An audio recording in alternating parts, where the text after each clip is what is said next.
Jadi ini RPS-nya ya. Seperti terlihat doskonya Pak Ikma ya. Ikma Dharma Karya. Ikma itu singkatannya. IKD, Made, A-nya nggak tahu saya. Di beliau doskonya ya. Kemudian ya. Kemudian kita lihat yang nanti yang lain-lain bisa kalian baca ya. Yang penting di sini adalah buku pegangannya ya.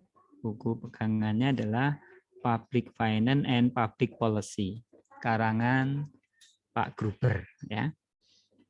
Nanti akan saya potong-potong ya bab-bab yang relevan, nanti saya masukkan ke LMS ya, meskipun itu sebenarnya nggak boleh ya, Spanyol ya, Spanyol separuh nyolong.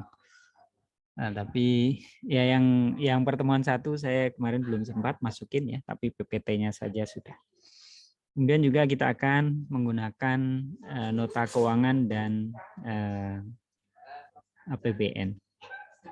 Nah, kemudian tim pengajarnya banyak sekali ya, dan perlu kalian ketahui bahwa di antara pengajar-pengajar ini banyak yang baru pertama kali mengajar keuangan publik. Artinya apa? Artinya nanti kemungkinan soal-soalnya bisa berbeda ya. Dapat karakternya berbeda dengan soal-soal tahun sebelumnya ya. Jadi yang kalau baca ini ya, belajar dari soal-soal UTS ya boleh saja, nggak masalah, bagus ya. Tapi ya jangan terlalu belajar sana saja, gitu ya. Kemudian dari sisi penilaian ya, UTS 30% ya, UAS juga 30%, aktivitas 40% ya, seperti saya yakin kalian sudah baca ya. Kemudian aktivitas yang 40% itu berasal dari mana? Dari kehadiran. Kehadiran 10% ya. Saya yakin ini gampang lah ya, gampang. Kemudian sikap dan partisipasi belajar 30%, ujian harian atau kuis 30%, dan penugasan mandiri atau penugasan kelompok 30%. Nah, 30% ya. Nanti kita lihat penugasannya apa ya. Yang penting di sini adalah yang saya ingin menjelaskan, sikap atau partisipasi belajar itu biasanya saya nilainya dari keaktifan untuk bertanya atau menjawab pertanyaan. Ya. Menjawab pertanyaan ya di kelas ya, maupun di WA ya, WA. Meskipun kalau WA ya mohon maaf kadang-kadang ada waktu jawab, kadang-kadang enggak juga ya. Kadang-kadang banyak kerjaan gitu ya, kelewat, udah dibaca tapi kelewat, ya mohon maaf ya. Ya, jadi itu nanti akan dikumpulkan ya, berapa kali bertanya atau menjawab dalam satu semester ya. Sebagai rule of thumb, biasanya yang tak pernah ngomong sama sekali itu standarnya dikasih 65. Yang paling banyak ya tentu sampai 100 ya. 100. Yang paling sering bertanya nanti nilai sikapnya 100. Nah, bagaimana kalau ada yang 0, ada yang sangat aktif ya, nanti di ini ya. Misalnya yang 0 gitu ya, katakanlah 65, yang satu kali berapa misalnya lipat 3 gitu ya, tambahin 3, 68, yang 2 kali 71 ya, dan seterusnya sampai nanti yang paling tinggi 100. Itu caranya ya, biasanya saya seperti itu. Ujian harian atau kuis nanti kita beritahu kalau ada kuisnya. Ini biasanya pilihan ganda ya, biar lebih mudah untuk mengoreksinya. Dan karakternya pilihan ganda biasanya susah ya, susah untuk dapat nilai bagus. Ya, jadi yang di sini yang hati-hati ya, biasanya hati-hati di sini. Kemudian PR atau penugasan nanti kita lihat ya, nanti kita lihat. Oke, kemudian apa yang dibahas ya? Yang dibahas pada hari ini kita akan bahas mengenai ya pengantarnya. Nanti ada 4 pertanyaan keuangan publik ya. Kemudian ada bagaimana pemerintah mengintervensi di dalam perekonomian. Kemudian ada jenis keuangan publik positif dan keuangan publik normatif. Nanti kita lihat. Di sini tugasnya belum kelihatan ya. Kemudian pertemuan kedua kita akan mereview ekonomi mikro yang konsep-konsepnya nanti akan dipakai di dalam keuangan publik. Mulai dari kurva permintaan, kurva penawaran ya, elastisitas ya. Elastisitas nanti penting untuk melihat bagaimana misalnya pembagian dampak kebijakan pajak. Kemudian surplus konsumen, surplus produsen ya. Secara umum juga dipakai untuk melihat dampak kebijakan ya. Kemudian berikutnya membahas mengenai teorema welfare economics ya. Jadi public economic sering juga disebut public finance ya, public finance, public economics sering juga disebut sebagai welfare economics. Oke, berikutnya pertemuan ketiga nanti kuliah umum ya, kuliah umum terkait dengan APBN. Nah, ini ada tugasnya, tugas individunya membuat ringkasan dan mind mapping. Jadi isi kuliah umum dirangkum ya, bikin mind map juga ya. Kemudian dikaitkan dengan PPT bab 4 dari Pak Gruber. Oke ya. Kemudian pertemuan keempat, nah membahas mengenai eksternalitas ya, eksternalitas. Di mikro dari pelajari bahwa eksternalitas ini merupakan salah satu contoh dari kegagalan pasar. Ya, nanti kita bahas bagaimana cara mengatasinya. Berikutnya pertemuan kelima ya, barang publik. Ya, ini masih terkait dengan kegagalan pasar. Ya. Oke. Ya. Bab ke-6 tentang cost benefit analysis, analisis biaya dan manfaat. Nah, ini ada tugasnya ya. Tugas menyusun analisis biaya manfaat proyek ya. Proyek fiktif ya, proyek yang karangan kalian sendiri ya. Nanti cost-nya apa, benefit-nya apa ya. Apakah keputusannya nanti bagaimana ya, apakah proyek layak dilakukan atau tidak ya. Nanti kita lihat kriteria-kriteria kelayakannya apa nanti. 7 proses politik pengambilan keputusan ya. Proses politik pengambilan keputusan ini berkaitan juga dengan topik 6 ya, bahwa kita berangkatnya tadi dari mekanisme pasar, pasar persaingan. Nah, tetapi untuk barang publik itu tidak ada atau sulit sekali kita dapatkan demand dan supply-nya gitu ya. Sehingga untuk mencari demand-nya tadi ya, kita pakai kalau dari sisi pemerintah untuk memutuskan apakah suatu proyek publik tadi layak dilakukan atau tidak, itu dengan cost benefit analysis. Nah, secara umum ya, cara untuk mengambil keputusan di pemerintahan atau di sektor publik ya, itu sulit kalau menggunakan mekanisme pasar, sehingga biasanya menggunakan mekanisme politis pengambilan keputusan dengan cara pemilu, ya, pemilu memilih wakil yang akan mengambil keputusan tersebut. Nanti lebih detail kita pelajari. Kemudian UTS, ya, kemudian setelah UTS kita bahas mengenai sektor pendidikan, ya, Gruber bab 11. Kemudian pertemuan 10 ya, mengenai desentralisasi fiskal. Nah, ini ada kuliah umum lagi, ya.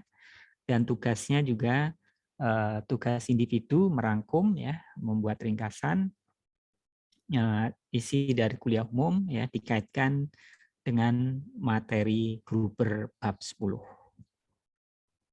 Kemudian bab 11 asuransi sosial. Asuransi sosial kalau di kita ya BPJS, ya, BPJS Ketenagakerjaan, BPJS Kesehatan. Pertemuan ke-12 tentang kebijakan untuk mengatasi kemiskinan. Bukan mengatasi kemiskinan sebenarnya, ya, untuk membantu orang miskin, ya. Karena kalau kebijakan mengatasi kemiskinan biasanya nanti dibahas di ekonomi makro atau ekonomi pembangunan, ya. Kalau yang di sini nanti kita pelajari kebijakan bagaimana untuk membantu orang miskin, ya. Di sini ada bantuan-bantuan nanti banyak banget yang kita pelajari. Pertemuan ke-13, 14, 15 mengenai pajak, ya, perpajakan. Pajakan nanti mulai dari, ya, pembagian beban pajak, ya, jenis-jenis atau kriteria pajak yang baik, ya, baik pajak komoditas maupun pajak penghasilan, ya. Kemudian nanti, ya, mulai dari pajak individu dan pajak badan usaha. Ya, nanti kita bahas mengapa badan usaha itu dipajakin juga, ya. Bukankah pemiliknya itu sudah kena pajak, ya? PPh orang pribadi sudah kena pajak. Mengapa perusahaannya yang notabene isinya juga orang-orang juga kan, ya, pemiliknya orang, pegawainya orang, ya, pemegang sahamnya orang, ya, dan seterusnya, mengapa perlu dipajakin juga. Nah, itu nanti akan kita bahas, ya, mengapa perlu dipajakin dan bagaimana pemajakan yang baik, bagaimana dampak pemajakan tersebut, ya. Oke, ya. Di sini kemudian ada tugas kelompok juga, ya. Jadi tugas tadi merangkum, bikin mind map, ya. Tugas bikin cost benefit analysis. Kemudian ada tugas kelompok bikin artikel, ya, bikin paper. Nanti bisa dipelajarin, ya. Ini penilaiannya, ya. Topiknya ya tentu tentang sesuai dengan RPS, ya, sesuai dengan RPS. Kalau menurut saya topiknya bebas saja sesuai dengan RPS. Mau nulis tentang apa silahkan, ya. Nggak perlu dibagi bahwa kelompok ini nulis tentang RPS ini atau bab ini, nggak perlu, ya. Silakan aja bebas, ya. Tentu pengumpulannya ya sebelum UAS, ya. Berikutnya yang tidak ada di RPS, ya, spesial pakai telur, itu adalah kalau kalian bisa menulis, ya, opini di media massa. Nah, itu akan mendapatkan tambahan nilai, ya, tambahan nilai aktivitas, ya. Dan kalau bisa menulis di media massanya level nasional, ya, Republika, Kompas, Media Indonesia, Kontan, ya, bukan hanya nilai aktivitas, ya, tetapi juga bisa mempengaruhi nilai yang lain ya. Dosennya aja belum tentu masuk di sana ya. Kalau kalian bisa masuk ya jamin lah ya nilainya bagus. Nah, jadi topiknya terserah terkait dengan ekonomi ya. Nanti dikirim ke media massa. Biasanya kalau opini di media massa itu antara 700 sampai 1000 kata. Masa nulis 1000 kata aja nggak bisa ya? Bisa insya Allah ya. Nah itu yang bisa menambah ya, menambah nilai. Semakin bagus medianya, media massanya, nilainya semakin tinggi. Apakah blog sendiri boleh? Nggak boleh ya. Yang ideal adalah yang media massa yang mempunyai redaksi ya, punya redaksi. Karena saya tidak akan melakukan proses pemilihan ya, tidak akan membaca dulu karya kalian gitu ya. Oh ini kurang ini atau seharusnya diganti apa, tidak ya. Kalian nulis, kalian kirim sendiri ya. Kalau nanti bisa dipublikasikan ya. Deadline-nya biasanya 1 pekan setelah UAS. Nanti dikumpulkan ya, jadikan satu folder, satu kelas gitu ya, biar tidak cecer-cecer. Nanti akan menambah nilai aktivitas ya. Apakah bisa ya? Bisa banget ya, bisa banget. Bisa banget. Ini misalnya salah satu ya, atau salah beberapa dari tulisan judulnya saja ya, dari kelas sebelumnya ya. Misalnya ini Abdel Renza nulis di Kumparan ya, gelembung ekonomi di balik euforia NFT ya. Kemudian Agus Triyono di Kumparan, pengaruh penetapan kebijakan satu harga minyak goreng. Oke, Kumparan banyak yang Kumparan ya, karena gampang mungkin ya. Kemudian ada juga IDN Times ya, idntimes.com, idntimes.com ya, dan seterusnya. Ya nanti jangan lupa ya, tulis namanya, tulis mahasiswa Politeknik Kewarganegaraan gitu ya. Misalnya kita lihat ini, Abdel Renza ya, Abdel Renza di Kumparan.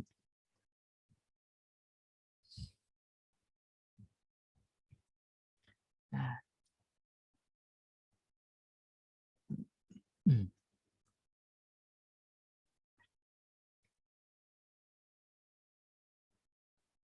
Oke, kita lihat ya.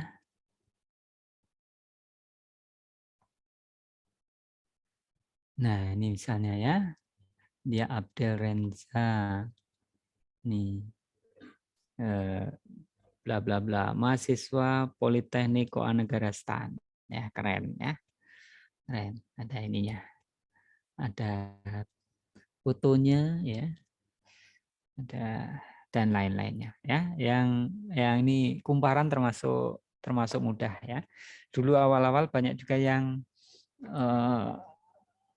nulis di misalnya di mana ya, Metro apa ya, Metro News atau apa ya, ada Tangsel News, pokoknya media massa daerah itu lebih banyak ya dan lebih mudah menurut saya. Atau kalau yang dari Tangerang tadi ada Pelita Banten gitu ya, itu juga ada rubrik opininya. Saya sering nulis di sana ya. Latihan nulis ya, latihan nulis. Nah, itu ya dari sisi RPS. Silakan jika ada pertanyaan atau komentar sampai di sini.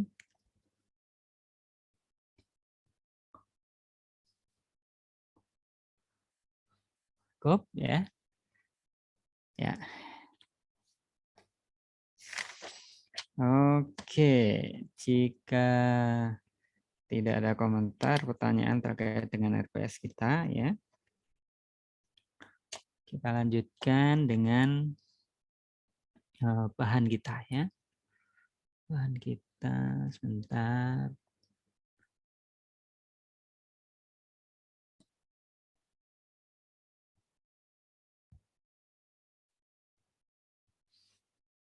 Ya, ya. Apakah sudah kelihatan? Ya. Ini Sudah judul. Pak, terlihat. Ya, oke, terima kasih. Oke.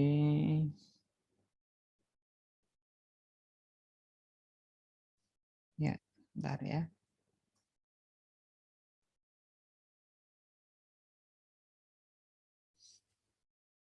Ya. Nah, ini judulnya adalah Why Study Public Finance, ya. Bahasa Inggrisnya bahasa Inggris Jawa aja ya. Why gitu ya. Mengapa belajar keuangan publik, ya? Nah, ini pengarangnya, ya, bukunya Public Finance and Public Policy, Jonathan Gruber. Nah, diawali di sini dengan pendapat yang berbeda atas peran pemerintah di dalam ekonomi. Ya. Yang pertama, pendapat dari George W. Bush, ya, mantan Presiden Amerika Serikat dari Partai Republik asalnya. Peran dari pemerintah adalah menciptakan lingkungan, menciptakan ekosistem atau lingkungan, menciptakan kondisi di mana entrepreneur is willing, ya, mau mengambil risiko, ya, dalam rangka, ya, mendapatkan return, ya, mendapatkan pendapatan, ya, dengan tingkat risiko yang sudah dia prediksikan. Nah, jadi pemerintah di sini lebih, ya, perannya lebih minimal, ya.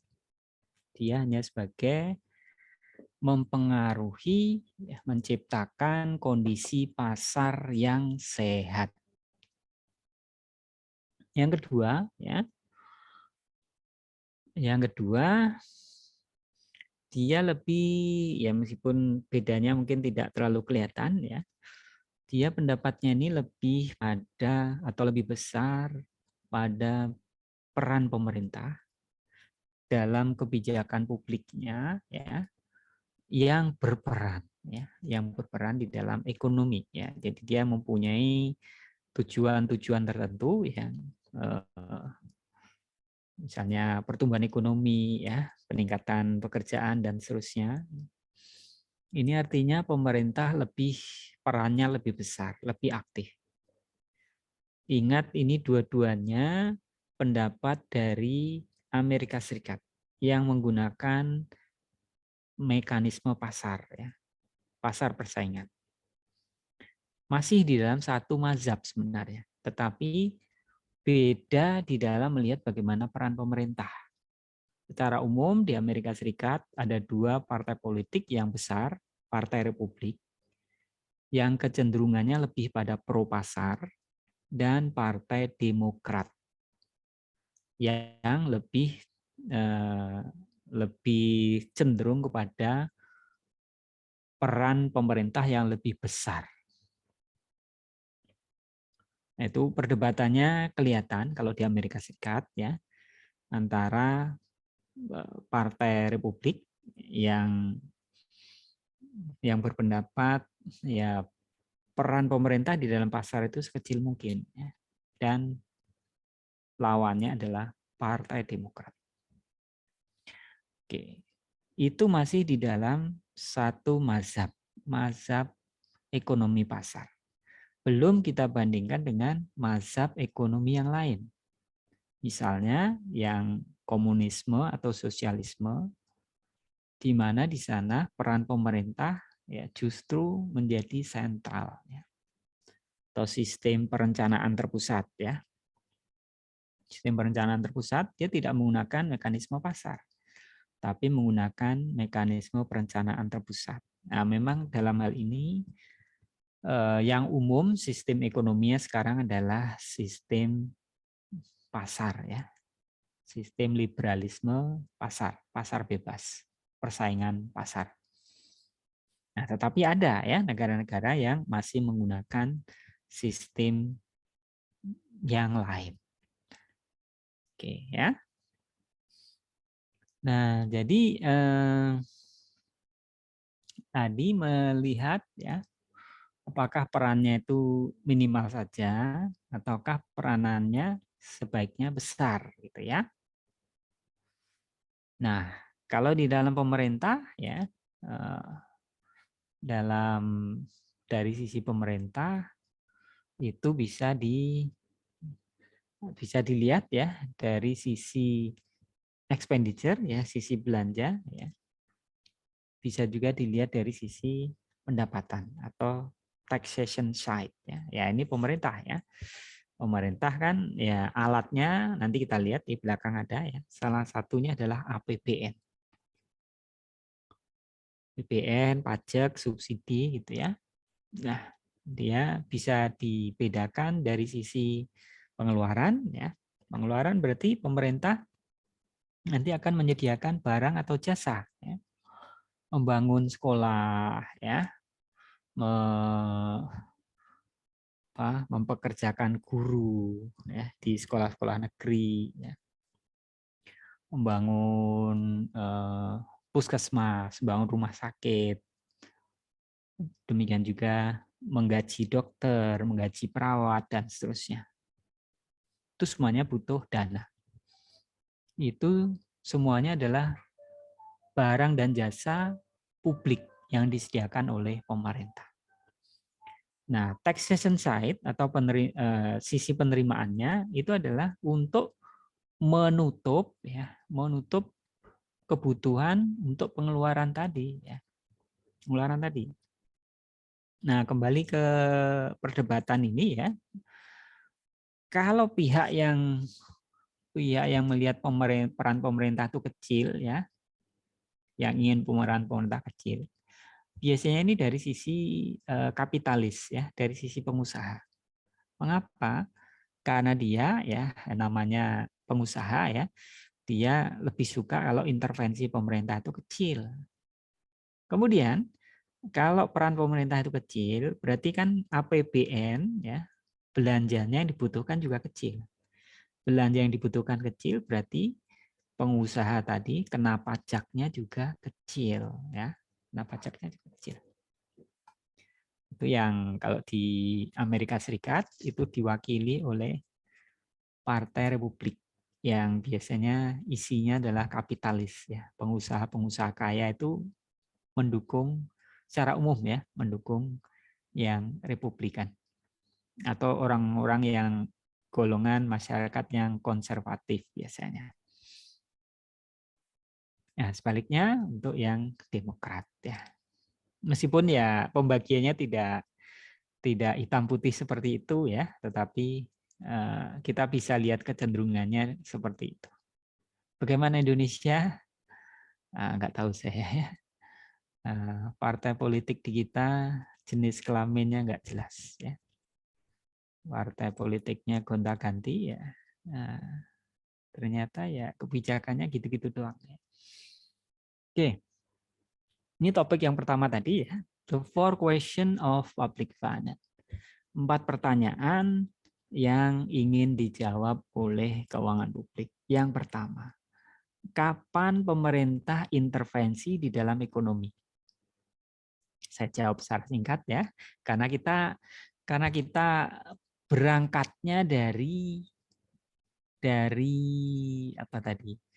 Ekonomi pasar ya. Maka ini implisit juga bahwa sebaiknya pemerintah itu intervensinya ya tertentu saja ya. Tertentu ketika apa? Nanti kita lihat slide selanjutnya. Yang pertama ketika ada kegagalan pasar, dan yang kedua kalau perlu melakukan redistribusi. Itu pertanyaan pertama. Kapan? Ya, kapan? Jadi kalau ada kegagalan pasar dan kalau ada kebutuhan untuk melakukan redistribusi.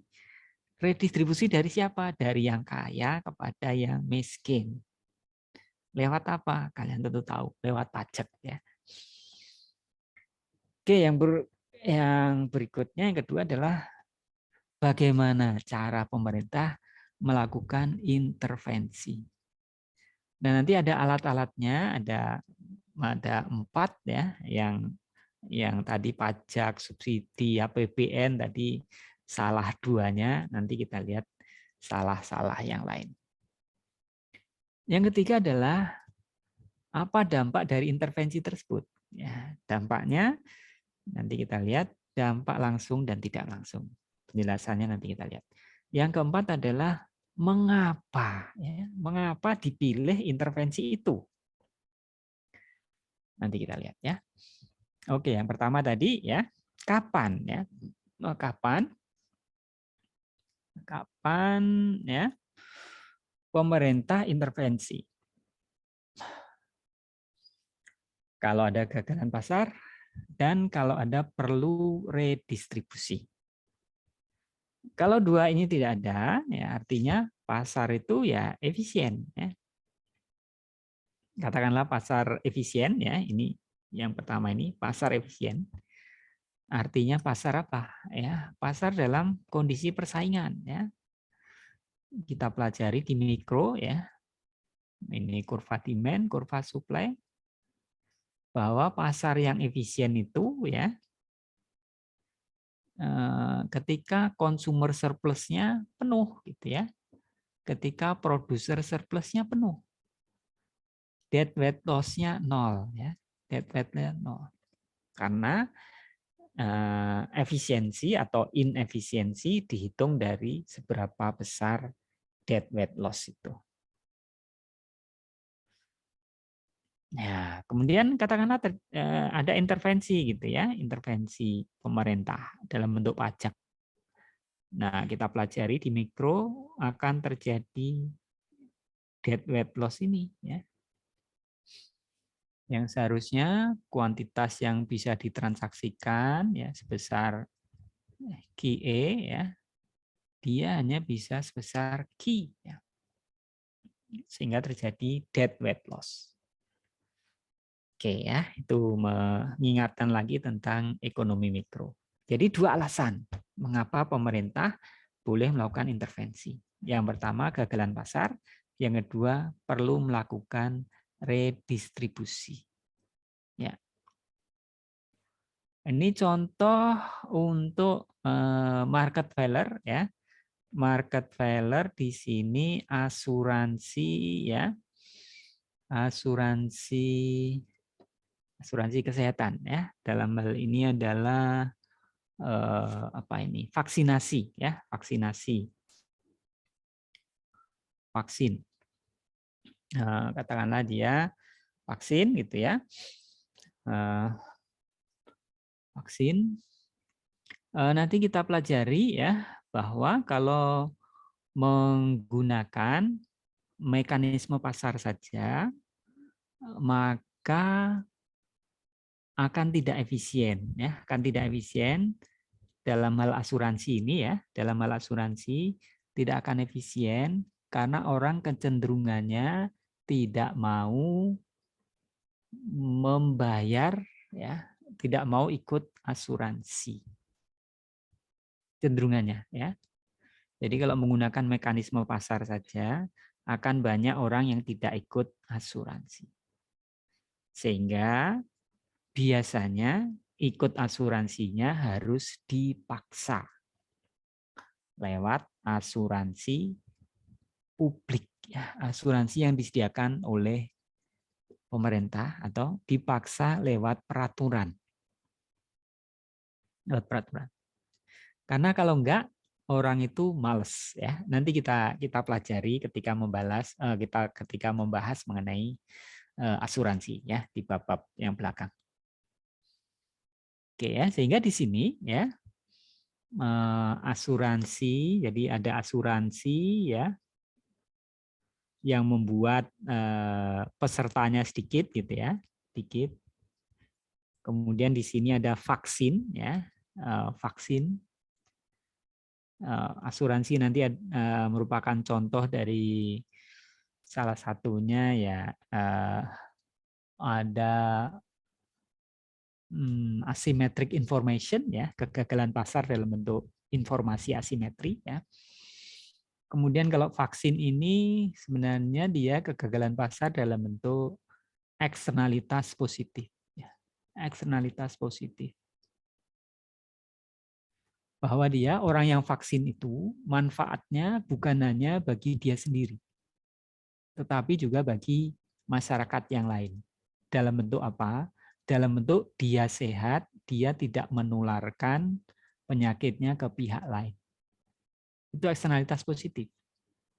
Problemnya adalah kalau vaksin itu bayar sendiri, ya, dia cost-nya ditanggung oleh dia sendiri, ya, istilahnya nanti adalah private marginal cost, tetapi manfaatnya bukan hanya bagi dia sendiri. Ada social marginal benefit. Ya. Sehingga kecenderungannya nanti kalau eksternalitas positif itu adalah under production atau under consumption. Dalam hal ini adalah jumlah orang yang ikut vaksin akan lebih sedikit. Bagaimana cara mengatasinya? Mengatasinya adalah vaksinnya digratiskan atau disubsidi. Biar semua orang ikut vaksin. Karena sama saja bohong ya. Katakanlah ada 100 orang, kemudian ada 2 orang yang tidak vaksin gitu ya. Kemudian dia kena penyakitnya ditularkan yang lain, ya buyar ya. Buyar. Oke, itu nanti contoh eksternalitas positif ya. Kita bahas di bab tentang eksternalitas. Oke. Kemudian yang kedua adalah redistribusi. Di sini terkait dengan economic pie ya. Kue ekonomi ya, kue ekonominya. Kue ekonomi ya, misalnya kuenya seperti ini ya. Kalau pembagiannya merata ya tentu semua orang mendapatkan bagian kue yang sama. Tapi ini hampir mustahil dicapai. Yang sering terjadi adalah yang disebut dengan 20-80. Artinya apa ya? 20% penduduk menguasai 80% kue. Ya. Jadi 20% orang penduduk di suatu negara gitu menguasai 80% kue ekonominya. Yang punya perkebunan, yang punya pabrik ya, yang punya mall ya, yang punya jalan tol. Itu 20% aja. Yang 80% mengais sisa-sisa kue ekonomi yang 20%. Kecenderungannya seperti itu sekarang ya. 20-80. 20 dari 20% dari penduduk menguasai 80% kue ekonomi. Tidak merata, ya, pembagiannya tidak merata. Katanya Bang Haji Roma Irama, ya, yang kaya makin kaya, yang miskin makin miskin, ya. Sehingga merupakan suatu hal yang terlalu, ya, sungguh terlalu. Nah, bagaimana cara mengatasinya? Cara mengatasinya perlu redistribusi. Pajak dikenakan pada orang yang kaya, ya. Kemudian hasilnya dipakai, didistribusikan, diredistribusikan kepada yang membutuhkan dalam bentuk tadi, ya, dalam bentuk barang dan jasa publik. Bisa dalam bentuk pendidikan yang gratis, kesehatan gratis. Nanti kita pelajari juga asuransi pengangguran gitu ya. Atau tadi yang tentang bab kemiskinan, nanti kalau dia di bawah garis kemiskinan dikasih bantuan ya. Untuk ke sana. Bagaimana agar kue ekonomi itu bisa dibagi relatif adil gitu ya. Relatif adil. Karena untuk sama rata, sama rasa itu hampir tidak mungkin. Kita lihat ya, negara yang menggunakan sistem ekonomi komunis pun tidak ada yang berhasil. Ya, tidak ada yang berhasil. Ya, sekarang ya memang yang menang dalam tanda petik ya ekonomi pasar. Ya. Tetapi yang harus diwaspadai di dalam ekonomi pasar ini adalah masalah redistribusi. Sehingga ya yang ideal, yang sekarang dianggap ideal itu adalah ekonominya ekonomi pasar, ya. Tetapi pemerintahnya kuat dengan memberikan atau dengan membuat yang disebut dengan welfare state, ya, negara kesejahteraan.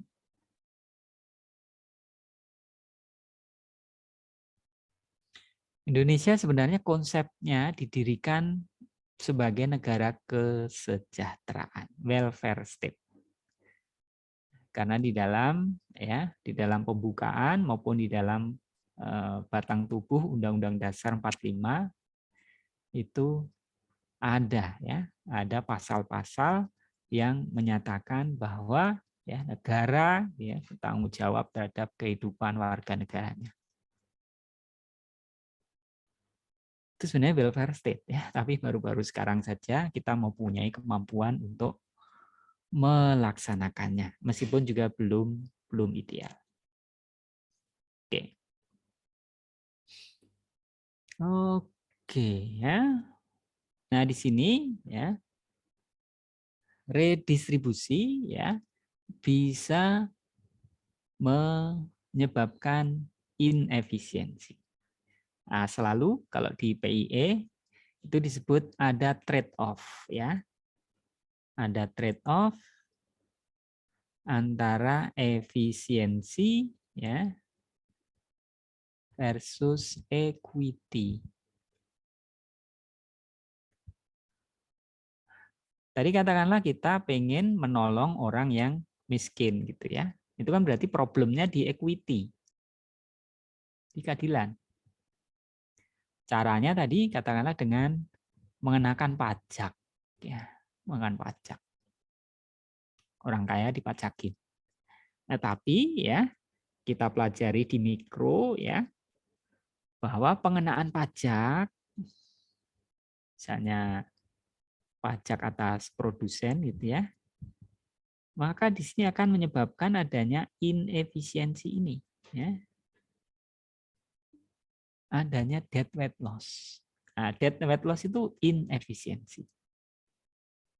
Adanya ya, kalau gampangannya kue ekonominya mengkecil ya, mengkeret karena transaksinya berkurang. Ya, consumer surplus berkurang, producer surplus berkurang. Nah, jadi tujuan untuk mencapai equity tadi itu ada cost-nya dalam bentuk efisiensi ekonomi. Mengapa? Ya, mengapa? Karena orang akan mengubah behavior-nya, mengubah perilakunya. Contohnya tadi ya, misalnya yang kaya itu dipajakin, maka dia akan mengubah perilakunya menjadi lebih malas dalam tanda petik ya. Menjadi usahanya itu tidak terlalu kuat ya. Jadi mengurangi motivasi untuk berusaha. Kenapa? Karena kalau nanti dia penghasilannya gede, toh kena pajaknya juga lebih gede gitu. Jadi ini sistem pajak progresif ya. Semakin kaya, tarifnya lebih tinggi. Dari sisi equity bagus. Tapi dari sisi efisiensi nggak bagus. Karena nanti yang kaya itu justru akan mengurangi usahanya. Gitu. Nah, sekali lagi ada trade-off antara efisiensi dan equity. Oke. Oke. Nah, ada pertanyaan atau komentar sampai di sini? Saya persilahkan. Izin bertanya, Pak. Ya, Mas Wira, silakan. Baik, Pak, tadi kan kalau kita lihat trade-off antara efisiensi dan equity itu kan dia contohnya adalah untuk orang kaya, di mana inefisiensi bisa terjadi ketika misalnya kita menerapkan redistribution atau pembebanan pajak sesuai dengan kemampuan mereka, yang kemudian itu akan membuat motivasi mereka berkurang untuk lebih bekerja keras. Nah, Ya. saya masih belum dapat, Pak, poinnya kenapa sih ketika orang itu dikenakan pajak atau yang disebut juga dengan redistribution ini membuat mereka tuh berkurang, Pak, motivasinya. Nah, ini saya masih belum tangkap, Pak, di mana titik poinnya ke sana. Seperti itu, Pak. Oke. Ya. Oke. Nah, ini ya. Itu biasanya dijelaskan dengan kurva Laffer ya, kurva Laffer.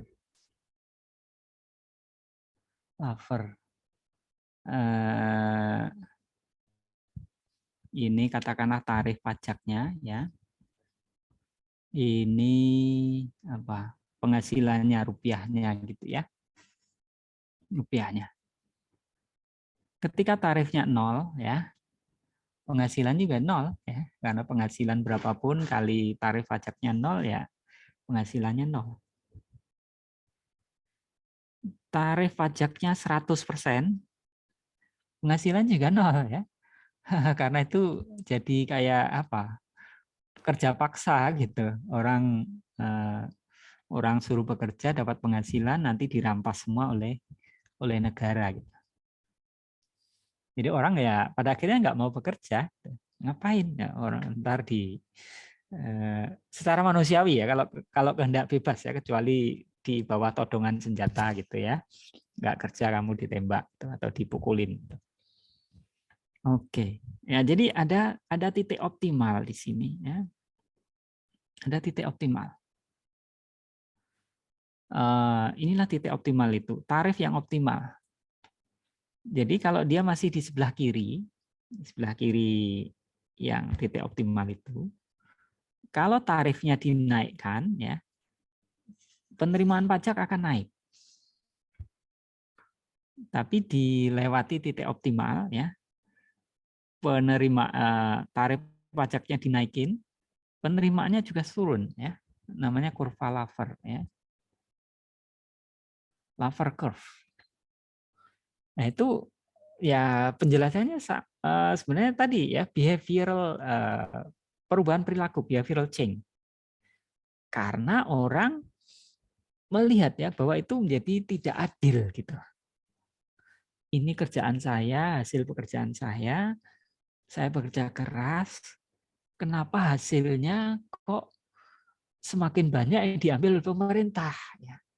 Sudah gitu dipakai, diberikan kepada orang yang dalam tanda petik katakanlah yang malas, yang pekerjaannya yang malas, yang sehingga tidak mendapatkan penghasilan yang banyak gitu. Nah, meskipun itu bisa kita perdebatkan ya bahwa penghasilan ya belum tentu dari sisi kerjaan keras saja ya, ada variabel-variabel lain.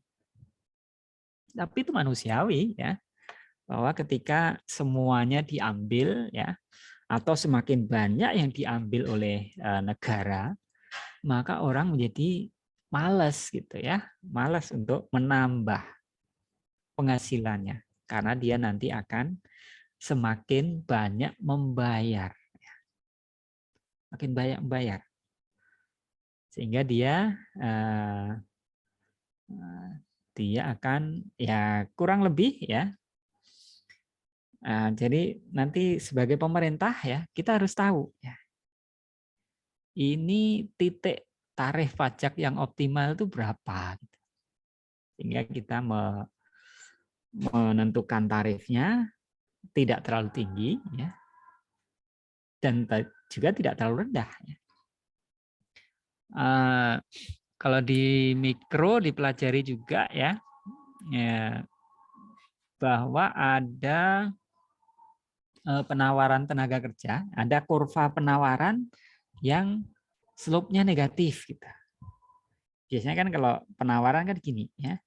Tetapi ada kurva penawaran yang slope-nya negatif, yaitu penawaran tenaga kerja. Ya prinsipnya sama ya, tetapi di sini agak berbeda ya. Karena kalau dalam ini ketika kaitannya dengan penghasilan ya, dengan penghasilan.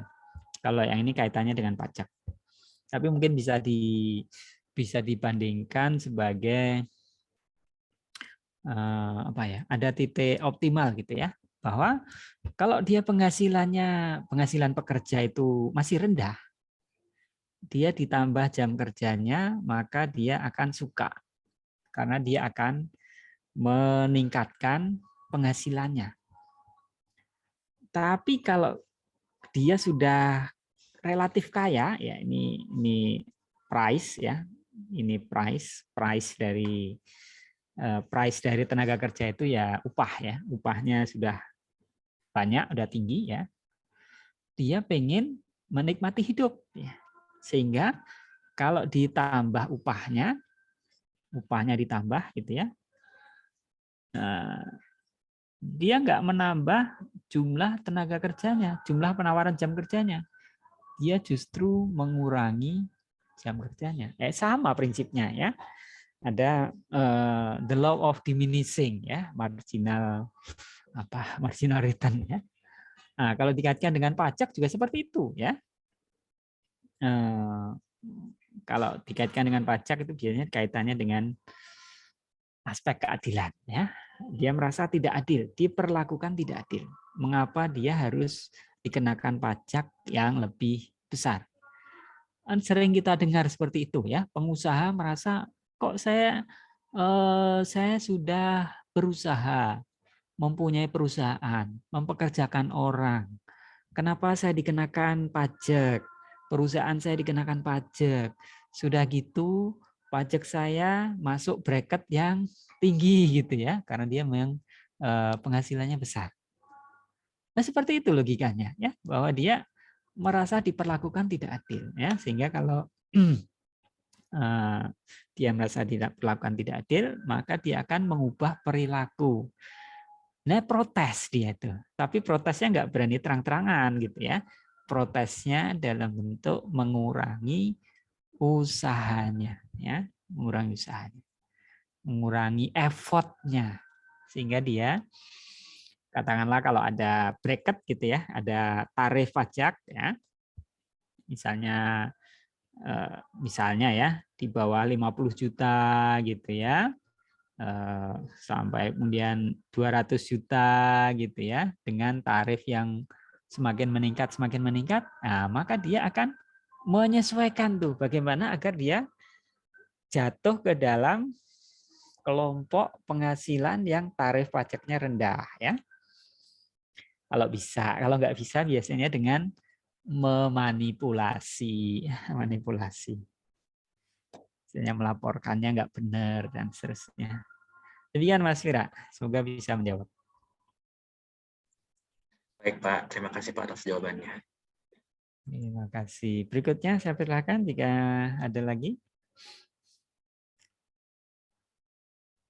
Izin Pak, mungkin untuk sama kayak Mas Wira tadi untuk apa?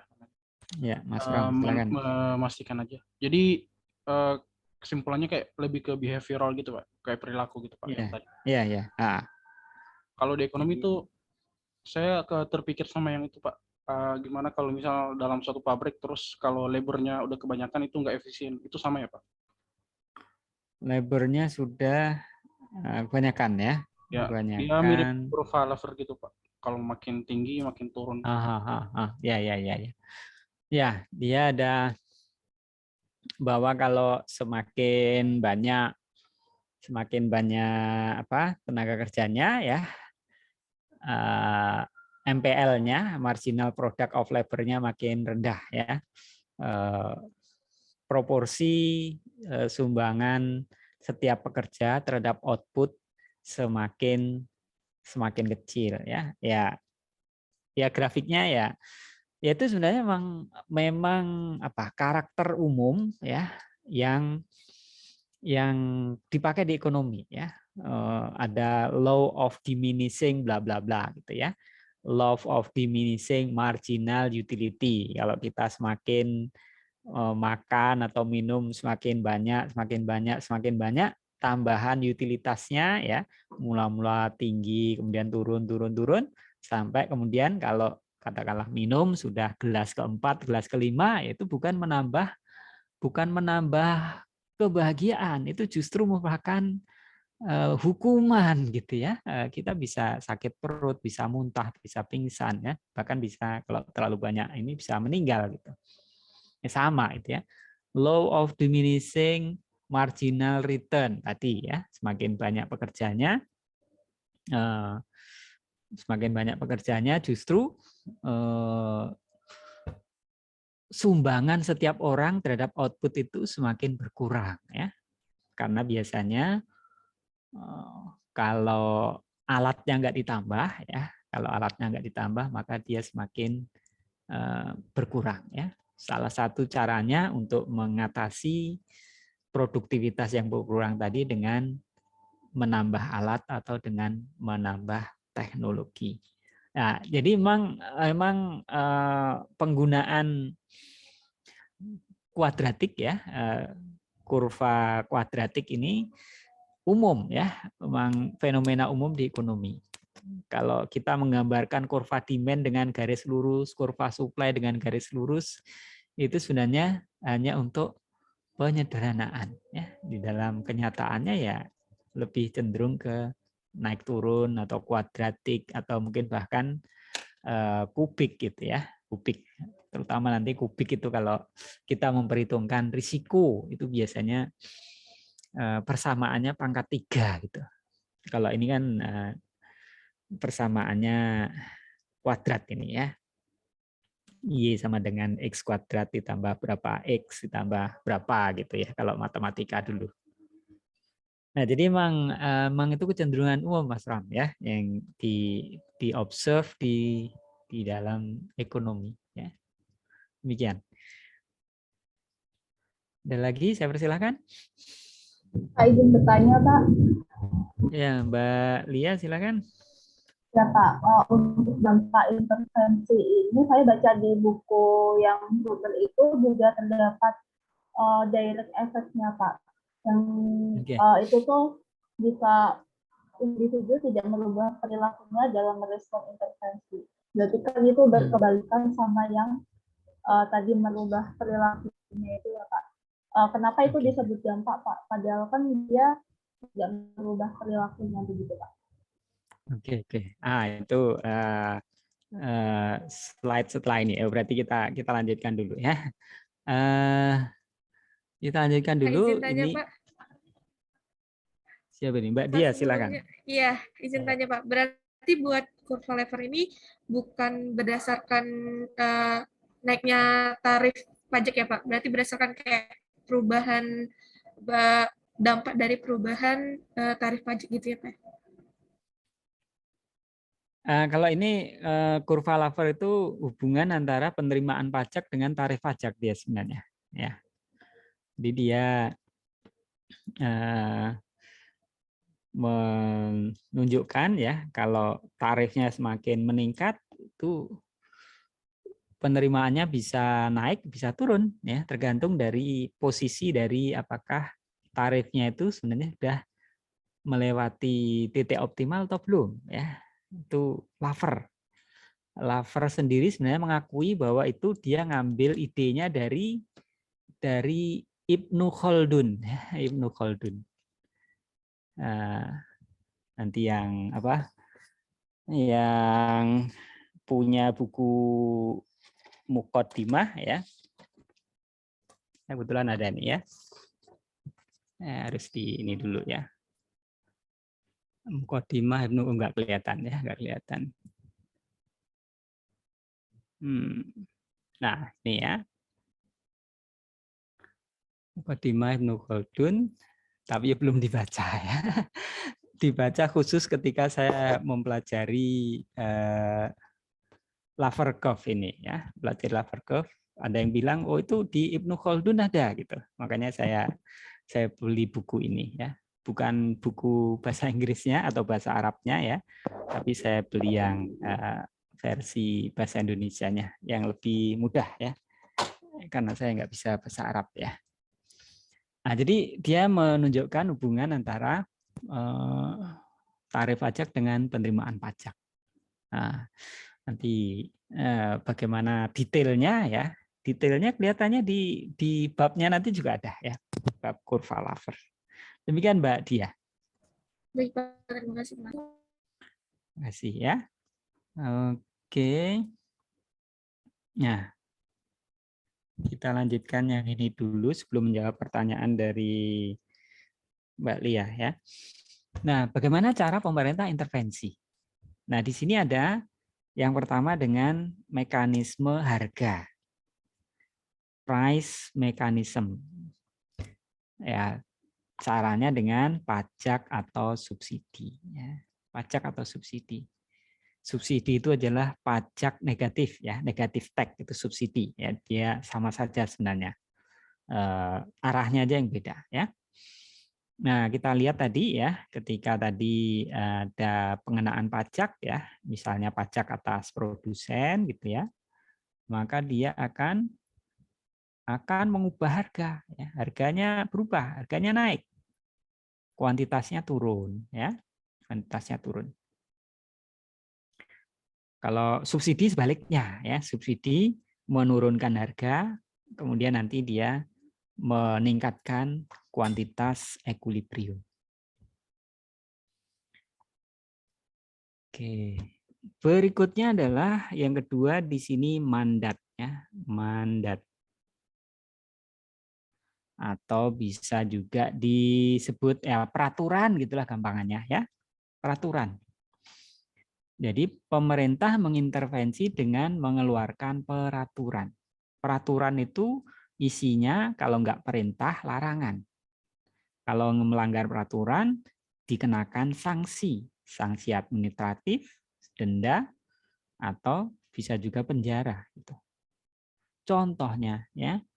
Contohnya di sini misalnya perusahaan harus mengikutkan pegawainya dalam BPJS Ketenagakerjaan. Kemudian siapa yang bayar? Yang bayar dibagi dua. Bayar preminya ya, sebagian dibayar oleh pengusaha, sebagian dipotong dari upah pekerja. Itu mandat, itu peraturan.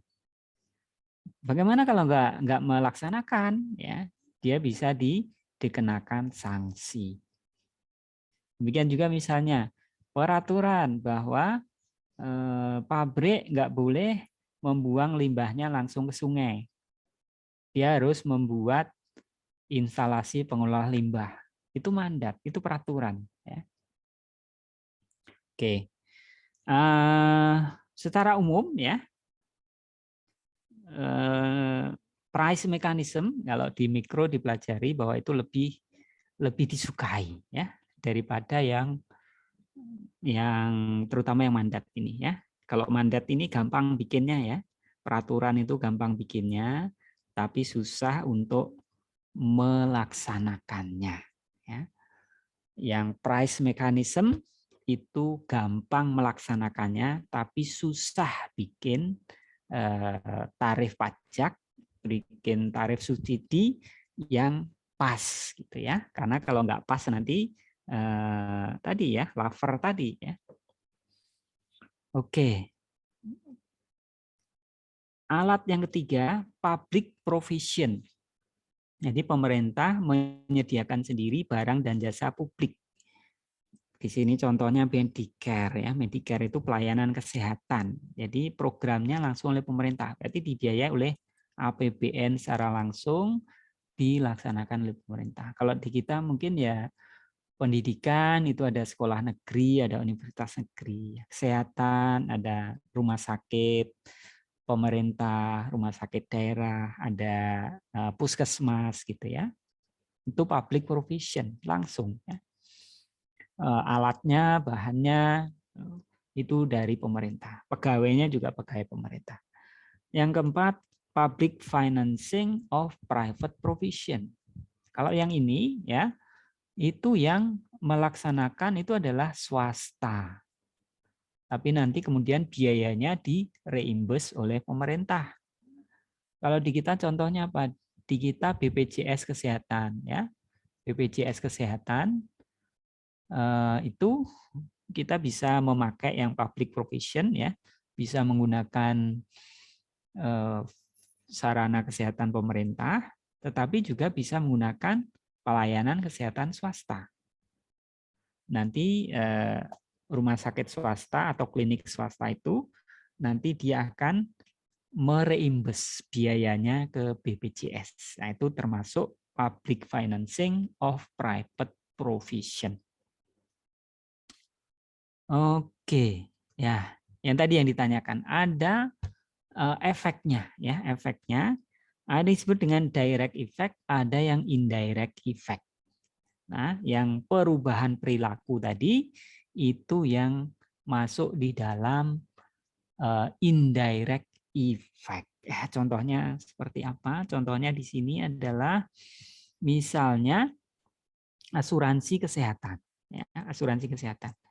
Ini ceritanya sebenarnya pemerintah ya pengen memberikan yang tadi ya public provision tadi ya, memberikan pelayanan kesehatan pemerintah dengan katakanlah di sini ya menanggung premi asuransinya ya, menanggung premi asuransinya. Sebaliknya ada juga ya, ada asuransi swasta. Ada asuransi swasta.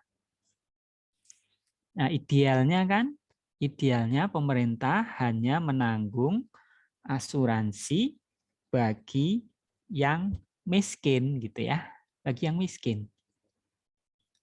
Kalau yang mampu ya seharusnya bisa dia ikut asuransi swasta.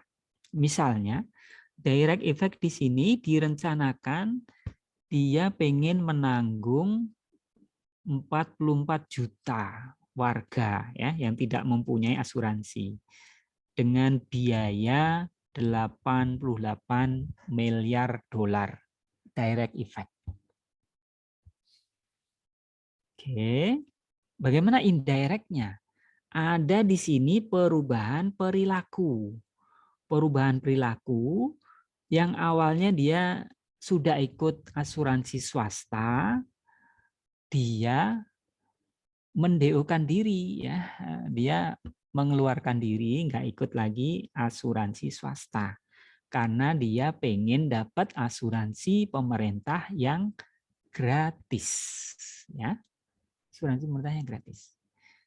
Istilahnya di sini adalah crowding out ya, mendesak. Jadi asuransi gratis oleh pemerintah itu mendesak asuransi swasta gitu ya, crowding out.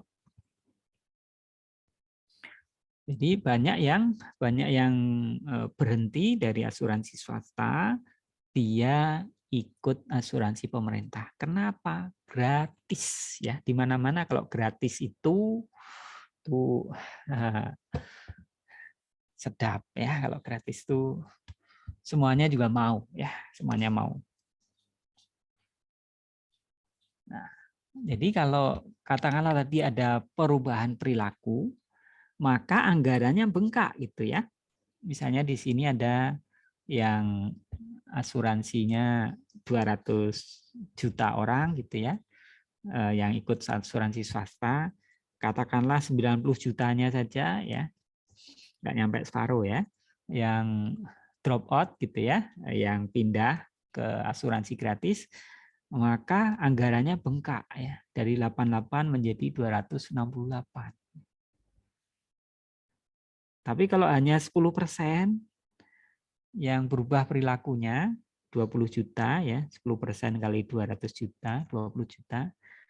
Maka ya bengkaknya ya lumayan bengkaknya ya. Bengkaknya lumayan tapi ya tidak terlalu tidak sebesar yang tadi. Nah, itu menunjukkan adanya perubahan perilaku. Jadi pemerintah harus hati-hati ya di dalam membuat kebijakan. Masuk di sini ya contohnya di sini ya, bahwa ini yang bisa diprediksi, yang atas yang direct effect, yang bawah itu tidak bisa diprediksi ya, tidak bisa prediksi. Berapa persennya, berapa juta orang yang berubah perilakunya, kita susah, nggak bisa prediksi. Tapi secara teori ya kita bisa mengetahui ya bahwa nanti akan ada yang berubah perilakunya, kita berubah perilakunya. Ya, misalnya apa? Ya, misalnya tadi asuransi, gitu ya. Asuransi nanti kita pelajari, ada bab tersendiri ya. Bagaimana orang yang ikut asuransi ternyata bisa jadi perilakunya berubah, gitu ya. Dia menjadi nggak hati-hati lagi, gitu. Jadi ceroboh. Kenapa? Karena udah di cover oleh asuransi. Katakanlah ada asuransi kecelakaan gitu ya, kecelakaan mobil. Dia tanpa asuransi dia akan menyetir dengan hati-hati karena takut nabrak orang atau ditabrak orang. Kalau nabrak orang dia harus ganti rugi gitu. Tapi kalau asuransi bisa jadi justru dia akan ceroboh. Gitu. Karena apa? Kalau nabrak orang ntar diganti asuransi ya. Bisa seperti itu ya. Jadi namanya manusia ya. Bisa jadi ada perubahan perilaku ya yang itu harus diperhitungkan ya, meskipun memang berapanya itu susah ya. Berapanya susah. Tapi kalau bagaimananya itu kita bisa memprediksi, tapi berapa yang berubahnya itu kita agak susah menjawabnya. Demikian Mbak Lia. Tadi apakah pertanyaannya tadi gimana tadi? Apa menjawab atau tidak? Pertanyaannya kenapa kalau masyarakatnya tidak berubah bisa berdampak gitu Pak? Padahal kan tidak merugikan juga. Gimana maaf diulangi. Kalau perilaku masyarakat itu tidak berubah, kan berarti tidak merugikan juga, Pak. Kenapa disebut dampak? Oh, dampak. Seperti ya. itu. Ya. Ya. Efek ya. Efek itu sebenarnya netral ya. Netral dia. Dia tidak positif, dia tidak negatif. Sehingga dia bisa dia kata kerja ya, kata kerja efek itu. Kalau kita mau kasih qualifiernya, kata sifatnya, kita bisa memasukkan positif effect, ada negatif effect kita. Jadi dampaknya sendiri itu bisa positif, bisa negatif ya, bisa positif, bisa negatif. Nah misalnya ini ya, gimana? Untuk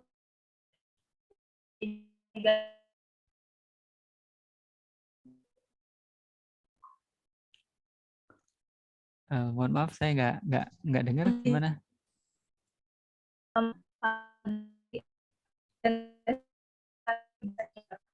Jadi kalau yang terus yang ini itu seperti itu Pak. Nggak tahu jaringan saya apalagi kurang bagus nih. Ini saya tidak bisa mendengar ini ya. Pertanyaannya tadi Mbak Amelia. Makanya saya off-kan dulu video saya. Bisa diulangi lagi, mohon maaf ini ulangan ketiga ini. Satu lagi nanti dapat piring. Suara saya terdengar Pak? Oke ya. Nah, berarti untuk yang direct effect ini dia lebih netral ya Pak, nggak ada dampak negatif atau positif, sedangkan yang untuk indirect effect ini bisa positif atau negatif tergantung perilakunya itu, perilaku masyarakat itu apakah begitu Pak? Oke, ya. Ya, sebenarnya direct atau indirect itu terkait dengan apakah dia itu bisa diprediksi atau tidak gitu. Perilakunya tadi bisa diprediksi atau tidak. Apakah dia positif atau negatif? Ya, dua-duanya sebenarnya bisa ya. Direct effect pun bisa direct positif effect ya, bisa direct negatif effect gitu. Bisa aja tergantung ya. Tapi kalau kebijakan pemerintah ya tentu inginnya positif ya. Tentu inginnya positif. Yang dipilih ya nanti kita pelajari di cost benefit analysis ya, tentu yang dampaknya tadi ya, yang istilahnya nanti bukan ini ya, benefit ya, cost dan benefit. Tentu saja yang benefitnya, yang positifnya tentu lebih besar daripada yang biayanya. Nah, jadi mungkin yang nanti kita pelajari lebih lanjut ya. Tapi kalau di sini titik fokusnya sebenarnya lebih pada apakah dampaknya tadi ya bisa diprediksi atau tidak bisa diprediksi ya. Kalau dia tidak ada perubahan perilaku itu disebut dengan ya yang langsung gitu ya, yang bisa diprediksi atau sudah diprediksi oleh pemerintah. Yang indirect effect ini adalah yang susah diprediksi ya, ada perubahan perilaku. Contohnya apa ya? Contohnya misalnya bahwa katakanlah yang menganggur gitu ya, katakanlah yang menganggur dikasih asuransi pengangguran gitu. Asuransi pengangguran. Nah, direct effect-nya itu dia bisa katakanlah bisa dihitung ya. Penganggurannya berapa, per bulannya dapat berapa gitu. Itu bisa anggarannya bisa dihitung. Yang tidak bisa dihitung adalah indirect effect-nya. Kalau tadi asuransi penganggurannya tadi relatif tinggi ya, maka bisa jadi orang-orang yang sudah bekerja tetapi penghasilannya itu kecil gitu ya, tidak terlalu jauh dari batas dapat, katakanlah dia kalau nganggur dapat 2 juta katakanlah ya. Orang-orang yang penghasilannya di bawah 2 juta atau 2 juta lebih sedikit gitu, itu justru mungkin akan lebih memilih untuk nganggur ya. Lebih nganggur. Dia nganggur, nggak perlu bekerja, dapat duit gitu, daripada bekerja keras tetapi dapatnya cuma sedikit di atas 2 juta gitu misalnya.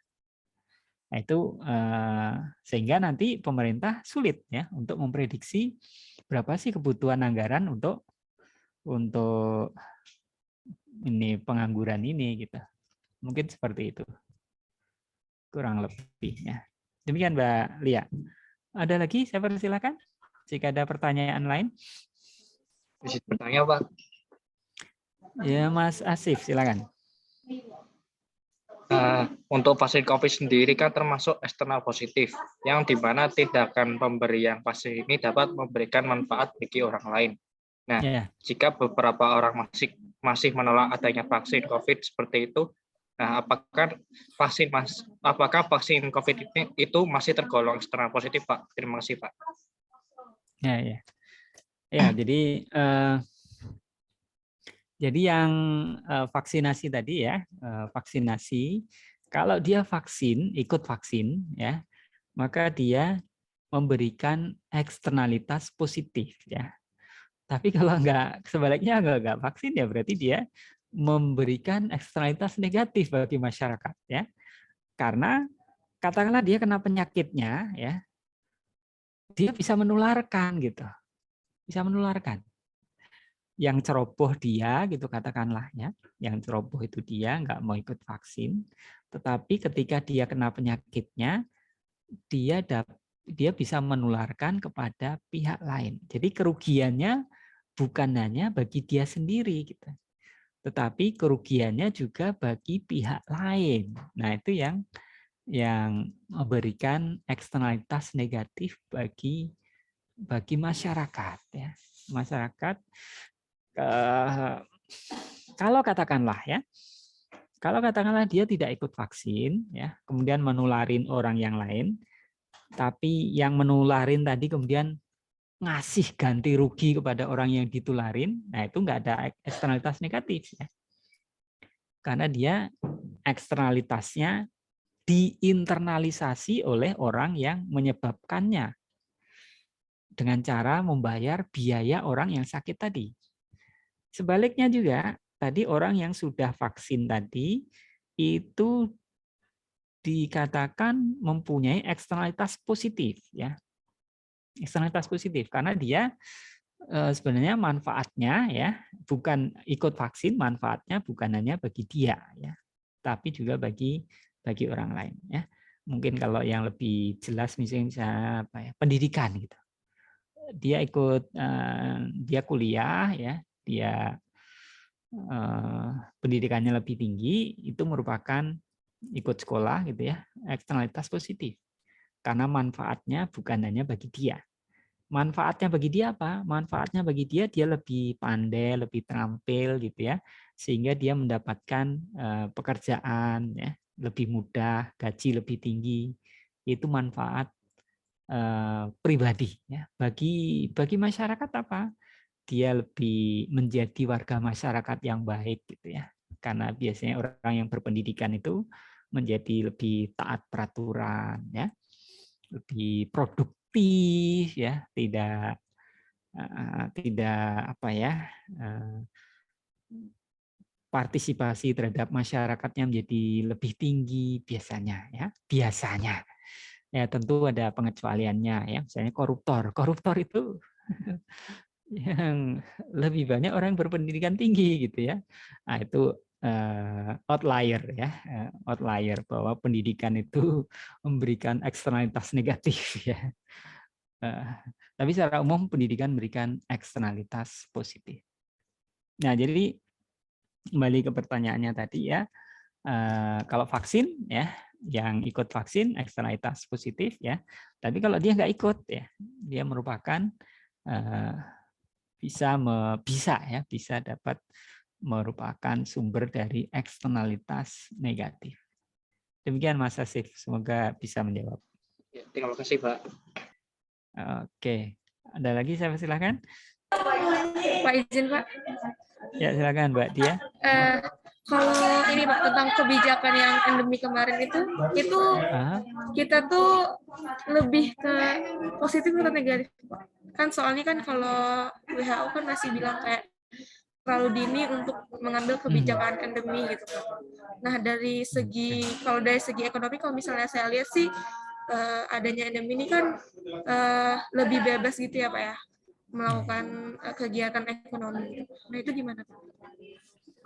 Ya, oke, susah pertanyaannya ya. Kalau saya bisa menjawab pertanyaannya, saya bisa menggantikan Pak Luhut.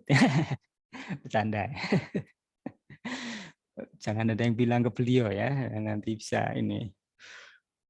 Jadi ya ini dilema ya, dilema apakah kita trade off tadi ya, trade off apakah kita membuka ekonomi ya, apakah pilihannya ekonomi atau pilihannya kesehatan. Nah, ketika awal-awal ya kita pengen balancing ya, balancing antara ekonomi dan kesehatan, tetapi gagal ya, gagal. Bahwa kita buka gitu ya, kemudian ada pembatasan ya, tapi ternyata ya gagal ya, yang terpapar banyak, yang meninggal banyak gitu. Ekonominya juga balik lagi ya, balik lagi. Nah sekarang ya kebetulan virusnya sudah bermutasi ya, menjadi lebih lebih ringan ya katanya ya, semoga saya juga nggak kena ya, lebih ringan. Ada kemarin beberapa dosen yang kena gitu ya. Nah, katanya meskipun varian Omikron tapi juga ya nggak enak juga ya. Mana ya namanya sakit mana ada yang enak ya. Ya tapi dengan risiko yang seperti itu pemerintah memberanikan diri ya untuk mulai membuka ekonomi. Jadi dia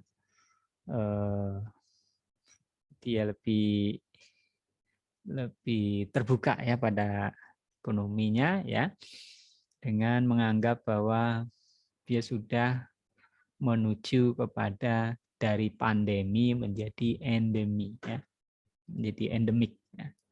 Artinya apa? Ya artinya mau nggak mau kita harus menerima kenyataan hidup berdampingan dengan COVID ya. Seperti juga kita hidup berdampingan dengan virus flu gitu misalnya ya. Nah, jadi kalau menurut saya ya, apakah tadi itu merupakan suatu hal yang positif atau hal yang negatif? Ya, menurut saya pemerintah sudah ya di negara-negara lain juga mulai seperti itu ya, bahwa dengan melihat bahwa varian Omikron ini ya atau varian Delta kemarin juga mulai Delta, Omikron dan seterusnya ya, itu ternyata tidak terlalu berbahaya ya, sehingga menurut saya ya wajar ya bahwa pemerintah mulai membuka ekonomi ya, membuka pergerakan orang ya, biar nanti ekonominya juga semakin berkembang ya, karena bagaimanapun kita tidak bisa selamanya ya seperti ini ya, karena ekonomi itu, transaksi itu ya basisnya adalah pergerakan manusia ya, meskipun sebagian sudah bisa digantikan dengan digital ya, tapi kita masih belum puas ya bahwa hasil dari proses digital tadi masih dianggap lebih rendah daripada proses yang biasanya ya, termasuk kuliah ini ya, kuliah dengan Zoom, dengan Google Meet ya, ini kondisi darurat ya, darurat karena memang hasilnya ya dianggap kurang karena dari ya banyak macamnya, mulai dari gangguan sinyalnya ya, gangguan perhatian ya, sulit mengontrol dan seterusnya. Oke, jadi kalau saya sih dalam hal ini setuju dengan pembukaan ekonomi ya. Kalau dilihat positif dan negatifnya ya, menurut saya ya mulai pelan-pelan harus kita buka ya. Bagaimana kita berdamai dengan kenyataan bahwa ya COVID memang ada ya, sudah ada, masih ada ya. Ya tinggal kita mengubah perilakunya tadi ya, behavioral change dengan melihat bahwa ya Omikron masih ada gitu ya, meskipun ya mungkin tingkat bahayanya tidak terlalu tinggi dibanding dengan virus yang varian sebelumnya ya. Tapi tidak menjamin bahwa itu variannya akan makin turun ya. Bisa jadi nanti ada muncul lagi gitu ya. Jangan sampai ya. Saya udah lama nggak pulang kampung nih. Udah bentar lagi jadi Bang Toyib ya. Oke, ya mungkin semoga tidak menjawab pertanyaan Mbak Dia ya, sehingga nanti baca-baca lagi dari sumber yang lain. Demikian Mbak Dia. Baik Pak, terima kasih banyak Pak. Ya, ada lagi yang mau izin bertanya boleh Pak? Martina Rosalinda, tapi tadi panggilannya siapa ya? Sebentar. Ocha, Pak. Oh ya Ocha ya. Iya Ya, Pak, untuk silakan. melanjutkan pertanyaannya Mbak Diah, izin bertanya Pak untuk pendapat Bapak untuk isu yang saya dengar tentang penundaan pemilu Pak, itu kan ada isu karena masalah ekonomi ya Pak. Nah, menurut Bapak kalau kita tunda, itu ekonominya akan berdampak malah positif atau efek dari indirect effect ini akan positif atau negatif ya Pak? Terima kasih Pak. Ya, terima kasih ya. Penundaan pemilu ya memang ada kaitannya dengan ekonomi ya, ada kaitannya dengan ekonomi.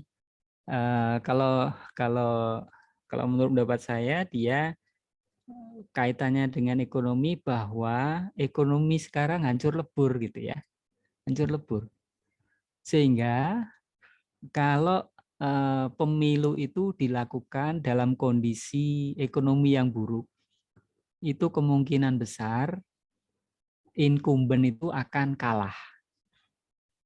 Biasanya seperti itu ya, biasanya seperti itu. Jadi kalau ekonominya sedang baik ya, yang incumbent yang sedang menjabat itu kemungkinan besar akan menang. Kalau saya cenderungnya lebih ke sana ya, menduganya lebih ke sana.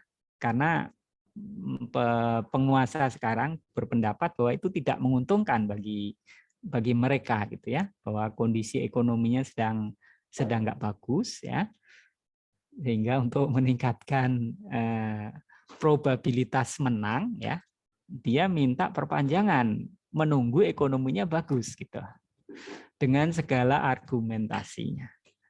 Kalau saya lihatnya seperti itu ya.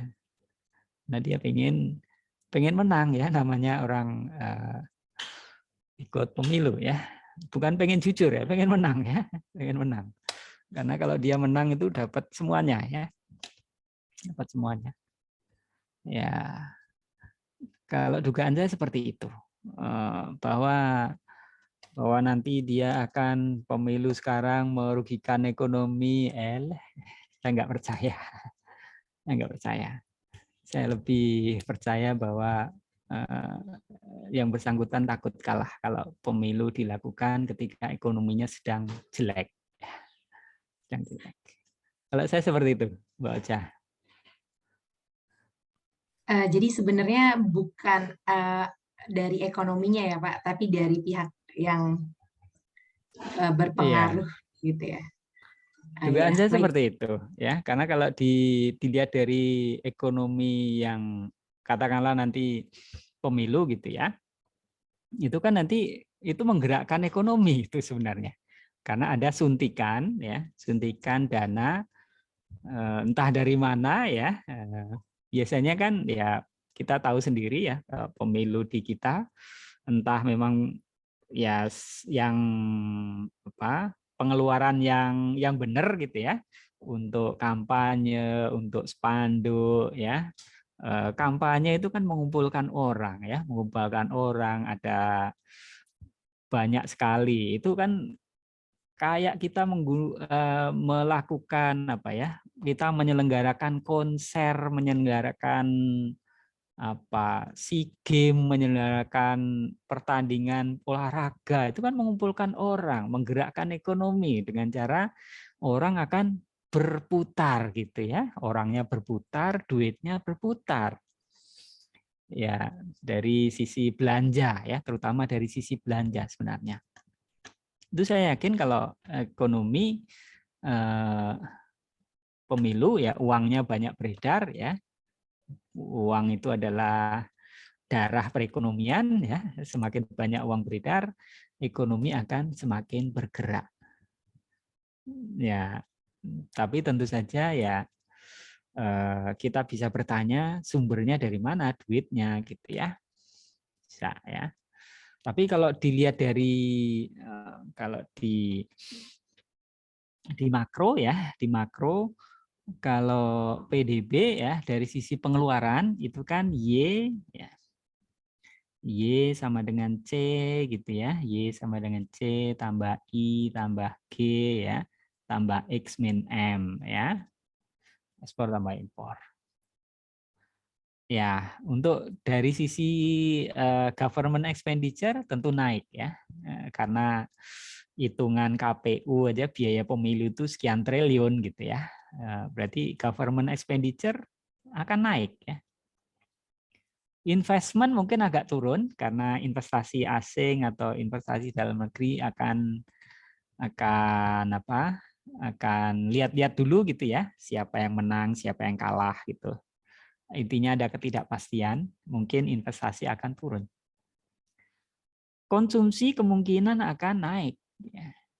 Karena apa? Karena ya tahu sendiri kalau pemilu ada serangan fajar gitu ya, ada namanya fajar kan. Dia membeli suaranya gitu ya. Dibeli 200.000, nyeselnya 5 tahun ya.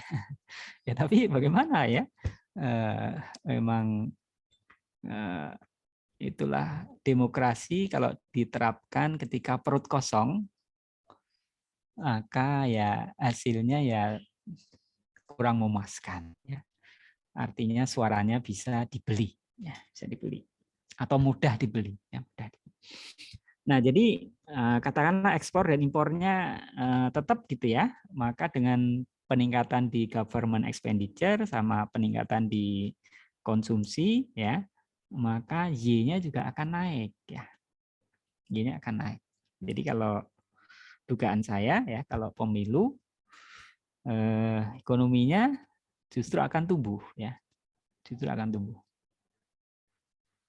Nah, kalau argumen yang tadi ya itu saya cenderung ke argumen yang tadi ya. Bahwa alasannya adalah karena pengen menang ya. Menghindari kekalahan. Baik Pak, Demikian terima pendapat kasih saya. Pak. Ya. Terima kasih untuk pendapatnya Pak. Iya, oke. Silakan, ada yang lain lagi? Pak, Saya izin bertanya, Pak. Siapa ini? Biayu Nabila. Ya, Mbak Biayu, Nabila dulu silakan.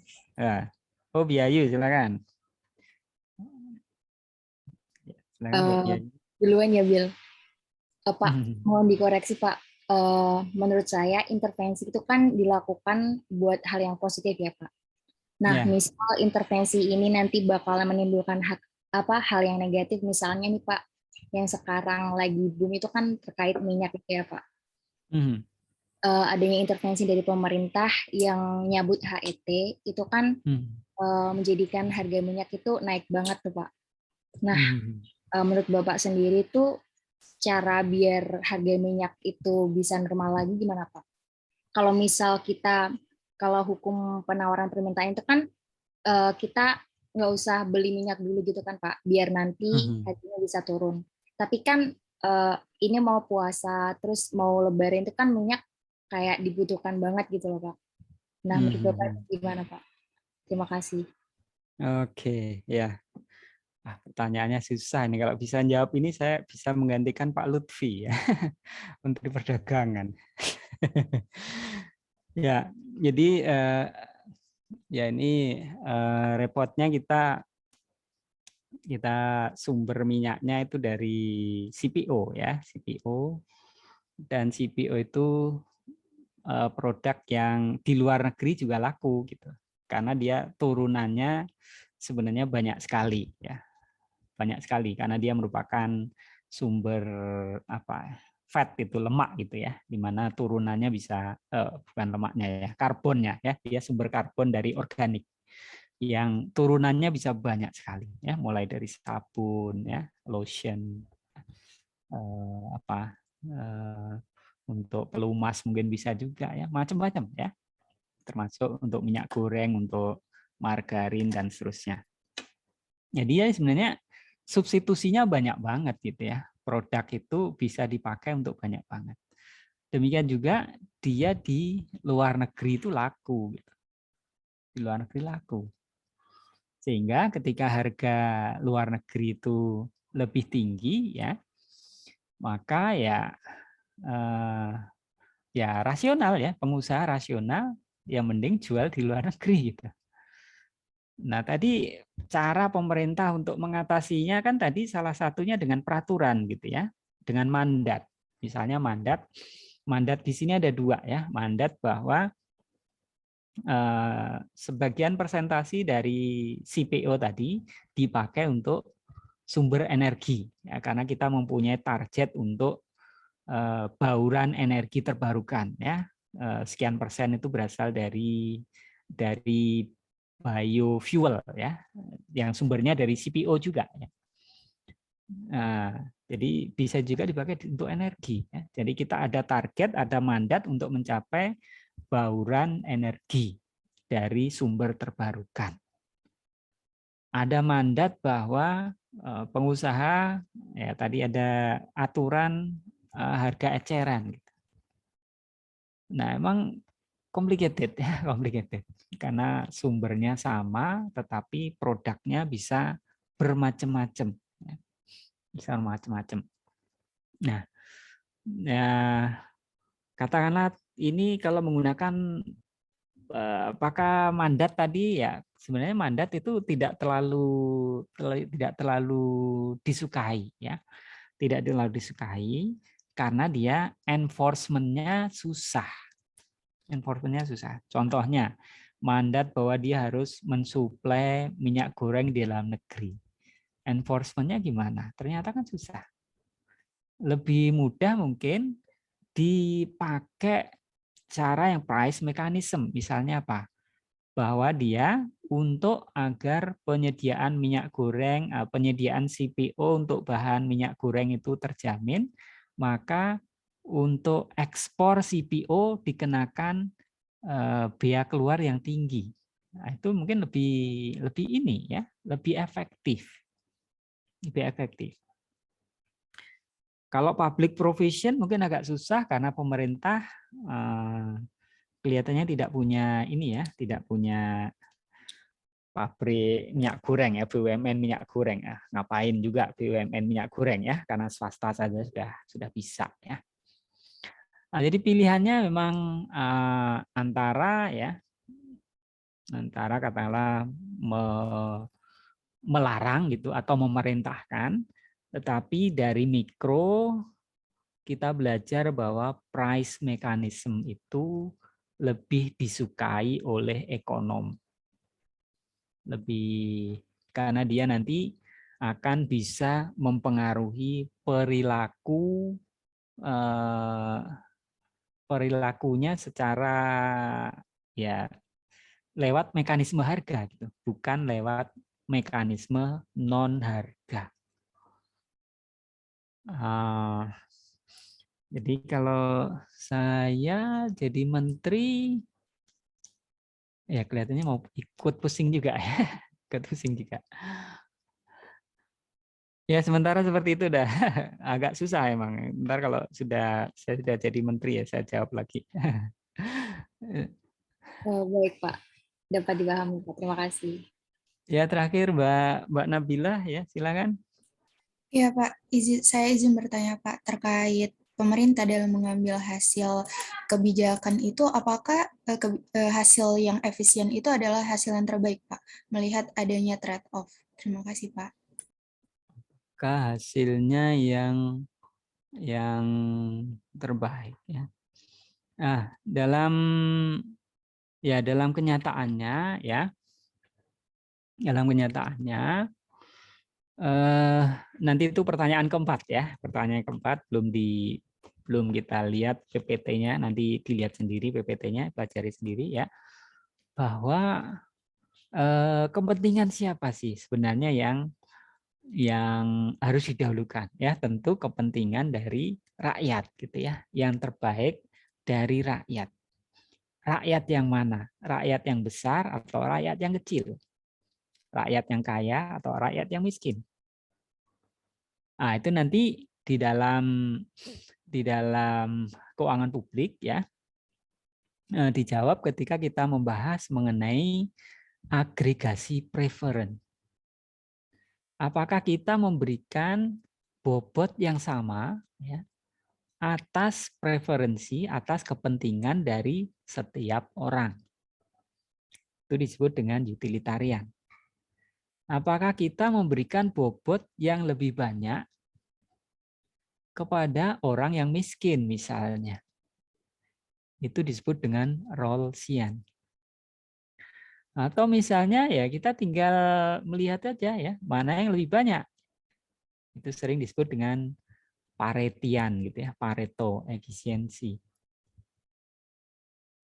Nah, jadi itu nanti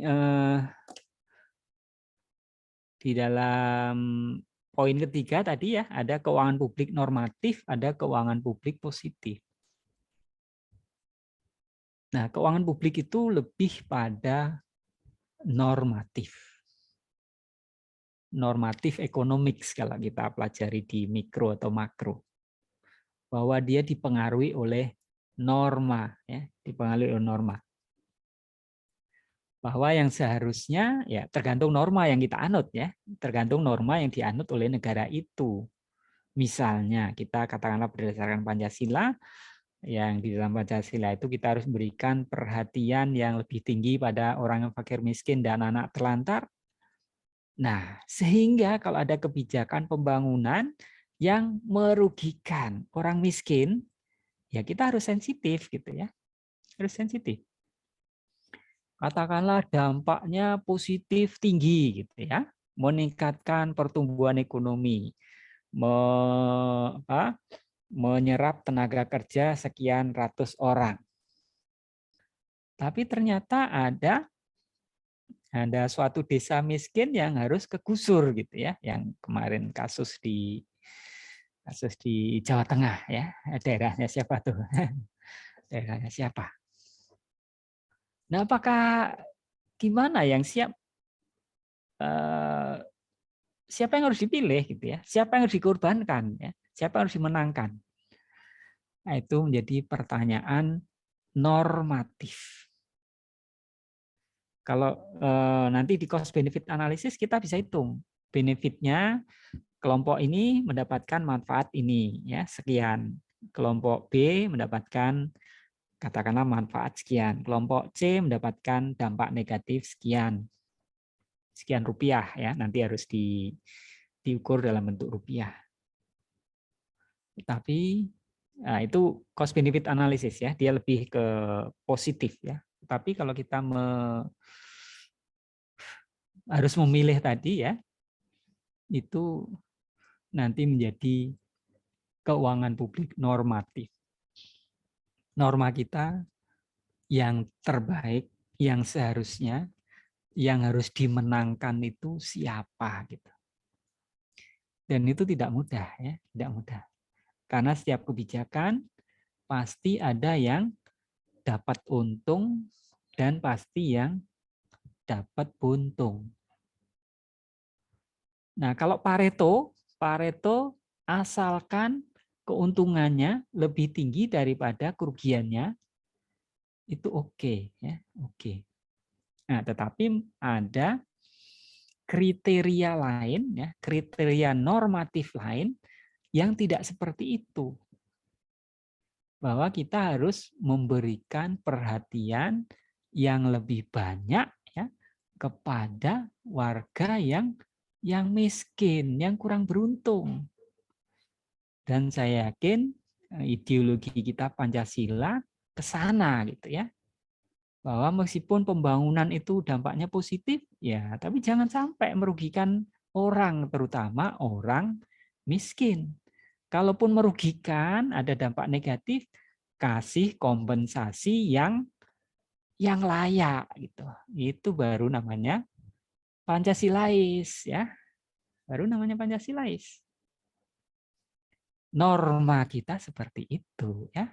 Karena nanti ada slide yang membahas mengenai normatif sama yang positif. Oke, udah lewat 5 menit ya.